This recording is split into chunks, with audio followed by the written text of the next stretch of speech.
എറണാകുളം പട്ടിമറ്റത്ത് യുവതിയെ വീട്ടിനുള്ളിൽ മരിച്ച നിലയിൽ കണ്ടെത്തി. ചേലക്കുളം സ്വദേശി നിഷയെയാണ് ഇന്ന് രാവിലെ വീട്ടിലെ കിടപ്പുമുറിയിൽ മരിച്ച നിലയിൽ കണ്ടെത്തിയത്. മരണത്തിൽ ദുരൂഹതയുയർന്നതോടെ നിഷയുടെ ഭർത്താവ് നാസറിനെ കുന്നത്തുനാട് പോലീസ് കസ്റ്റഡിയിലെടുത്തു. മുഹസന ആസു വിവരങ്ങൾ നൽകും. മുഹസന, ഇയാളിൽ നിന്ന് കൂടുതൽ വിവരങ്ങൾ എന്തെങ്കിലും ലഭ്യമായിട്ടുണ്ടോ? അമൃത, ഭർത്താവിനെ ഈ ദുരൂഹ സാഹചര്യത്തിൽ നിഷയെ മരിച്ച നിലയിൽ കണ്ടെത്തിയതിനെ തുടർന്നാണ് ഭർത്താവിനെ നാസറിനെ പോലീസ് കുന്നത്തുനാട് പോലീസ് കസ്റ്റഡിയിലെടുത്തത്. അദ്ദേഹത്തെ ചോദ്യം ചെയ്തു വരികയാണ്. ഇയാൾ മാനസിക വിഭ്രാന്തി കാണിക്കുന്ന ആളാണ് എന്ന പരിസരവാസികളൊക്കെ തന്നെ പറയുന്നുണ്ട്. എന്താണെങ്കിലും ഇയാൾ പോലീസ് നൽകിയ മൊഴി അനുസരിച്ച് കാര്യമായ പ്രശ്നങ്ങളൊന്നുമില്ല, ഇന്നലെ ഒരുമിച്ചാണ് ഭക്ഷണം കഴിച്ചത് എന്നടക്കമുള്ള കാര്യങ്ങളാണ് ഇയാൾ മൊഴി നൽകിയിരിക്കുന്നത്. പക്ഷേ നാട്ടുകാർ പറയുന്നത് പ്രകാരം കുട്ടികളെയൊക്കെ ഉപദ്രവിക്കാറുണ്ട്. കുട്ടികൾ ബോർഡിംഗ് സ്കൂളിലൊക്കെ തന്നെയാണ് പഠിക്കുന്നത്.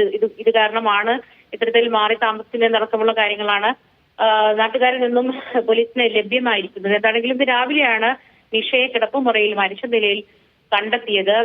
ഈ നാസർ തന്നെയാണ് പരിസരവാസിയെ നിഷ മരിച്ച വിവരം, നിഷ അനക്കമില്ലാതെ കിടക്കുന്നു എന്നുള്ള വിവരം അറിയിക്കുകയും പിന്നീടാണ് മരണം സ്ഥിരീകരിക്കുകയും ചെയ്തത്.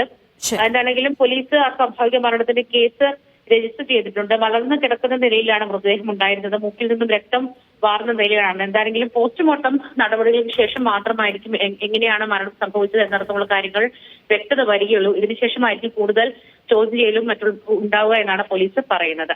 ശരി മുഹസന.